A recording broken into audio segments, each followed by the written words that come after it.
After downloading the new Music Navigator app from the Apple App Store for iPad or iPhone, the app will search for available T+A devices on your network. Here, an R1000E is found. A push on the arrow to the right will take you to the Setup menu for the sources. Now you have the possibility to select your most frequently used sources. The sources that are displayed in bright white are already pre-selected as favorites.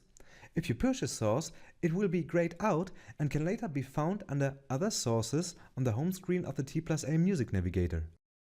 By pushing a grayed out source button again, it can be added back to your favorites. Of course, you can change the selection of your favorite sources afterwards too. The hook symbol takes you to the home screen. The home screen will now show you your just selected favorite sources. Further sources can be found below by pushing on the arrow icon. Your favorite sources can also be sorted according to your preferences on the home screen.